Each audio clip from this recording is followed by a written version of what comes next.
So finally, I'm speaking to a solicitor, Daniel Millican, who's 40. He's based in Lancaster. He's a consultant solicitor for Taylor Rose. I've just been speaking to Craig Bullman, Brian Hudson, and Ian Briggs. And I know you've taken up Ian's case. And anyone watching, I think, is going to be incredibly upset to hear what happened to his son Gavin 6 months ago, taking his own life. Paying £269 a week and then asked to pay another £1,000 a month, also £15,000 in arrears. And all I want to do really is raise awareness around this situation. They said, you know, whenever you reach a situation where it feels hopeless, you think, well, what avenues have I got available to me? You've got the media and you've got solicitors. And I have to say, you know, the conversations I've just had, they're not getting anywhere with solicitors, but here you are. And you seem to care enough to take this on. So tell me a little bit about yourself and why you're involved. Okay, so I've practiced law now for a number of years, qualified through Oxford University and started off in a firm dealing predominantly with clinical negligence cases. Then the CMS or CSA as it was, got involved with me in my life. And they claimed that I was the parent of a child who it was later determined by way of a DNA test I was not the parent for. Now, going back to 2008, 2009, when this first happened, it wasn't just quite as easy to prove parentage with DNA tests. DNA tests were in the realm of Jeremy Kyle and private laboratories. Now, I'm not sure whether you're aware, Anna, but when you first go into a legal career, I presume it's a little bit like journalism. It's very competitive and it's hard to get your first step on the ladder. So I got into this firm, and then the CSA, as it was at the time, contacted my employer directly, didn't come to me, and started taking money out of my wages for this child who was not mine. Told them, this is not attachment of earnings order. That's right, yeah, DEO, detachment of earnings order. And they were taking an extortionate sum. It was leaving me with approximately £70 per month in my pocket after I'd taken my fuel away. And obviously going to university, it's expensive. An Oxford law degree is not cheap. So they left me with approximately £70 in my pockets. I was struggling, couldn't really afford to eat properly. I was eating pasta and mayonnaise. And eventually I was forced to leave that position. It affected the personal injury market, actually crashed. And, that was one of the reasons that the firm that I was in gave for letting me go. They were obviously looking to get rid of people, but that was one of the reasons that they gave. I then, fortunately, I was able to get with a partner who was able to support me and willing to support me at the time. And I moved away and I hid, essentially, because I was so scared of those brown letters coming through my door. And I'm a solicitor, I'm not, I hope I'm not daft. So that was my first experience with the child maintenance service, or child support agency as it was at the time. Now, move forward a few years, I managed to get myself back up on my feet again, moved back to Lancaster, and now have a little girl. So I was started lecturing again at a local education institute, and the child support agency, child maintenance service, got in touch again. I repeatedly told them, this is not my child. And I do have another child with them, I will mention, and that's, they've adversely affected the relationship there by telling the mother of that child that I had another son that wasn't mine, and so they told her that, and they shouldn't have done.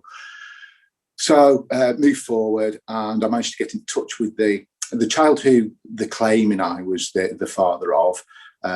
His mum was unable to look after him, so he's staying with the grandparents, and they're doing a sterling job, I'm sure. I was able to get in touch with them, very nice people, and we managed to arrange a DNA test privately without involving the child maintenance service. And moving forward, it's now possible to do a DNA test without the mother being there and such like. So we carried out the DNA test, proven not to be mine, wrote to the child maintenance service, said, I'd like that money back now, please. And they've refused to even acknowledge that they took the money from me. They told the parents of the child, if I got in touch with them again, supposedly that they should get in touch with the police. And then when I've written to them further and copied in the parents, they said, oh, well, we didn't take any money off him. You know, so they're lying, they're telling lies. And I do not think that public servants should be telling lies. I'm not the only person who's been affected by this. They take extortionate amounts, not just the percentage they're meant to take, but they're taking up to 40% in some cases, even more, so I hear from some people. They're applying these deduction of earnings orders unfairly without giving parents a chance to pay properly. They're rude on the telephone, so I don't speak to them on the telephone anymore now. They're evasive, and it's a terrible system. This is meant to be for the good of children. I practiced it on the children's hearing system in Scotland, making decisions on the lives of young people, and I'm just so disappointed. And dare I say, I'm, upset and angry that a system that's meant to help our children and meant to help parents when they're, in need of this reconciliation between them. The child maintenance service gets involved at parents' lives when they're at a particularly low ebb, sometimes going through marital breakups, sometimes already financially struggling, and they certainly don't make the situation easier in many cases. Well, we have a statement from the DWP, and they've said that, child maintenance payments are essential to the well-being of a child, and the CMS exists to support separated parents who cannot arrange this between themselves. Child maintenance service balances affordability for paying parents with ensuring children get the right level of financial support, giving them the best start in life. And all calculation decisions made by the CMS can be appealed through the mandatory reconsideration process, and beyond that, the Independent Tribunal Service. So did you go through that process? So to respond to what the DWP are telling you, Anna, that's not the experience that I've been seeing from parents. Like I said, the DWP are rude to them. There's no child that should be in poverty with our system at the moment. Those funds are made available. They're saying, well, children need shoes, I think is a common line that they use. Children don't need shoes that cost £400 per month, especially not from parents who are on less than £1,500 per month sometimes. This is awful. With regard to the complaints procedure and the procedure you describe, yes, I have been through the complaints procedure. I've been going through the complaints procedure for the best part of 15 years with them, which seems to me to be an absolute extortionate amount of time and an exorbitant amount of time.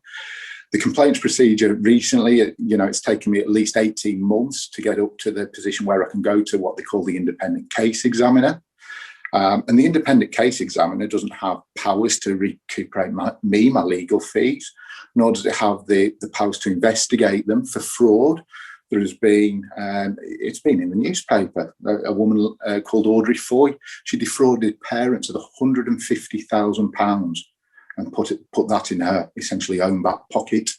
So the complaint procedure is it's a joke. Well, it'd be a joke if it was funny, but it's just there to delay and frustrate parents, in my experience. And tell us a little bit about Ian Briggs and his son, Gavin. How have you got involved in that situation, that case?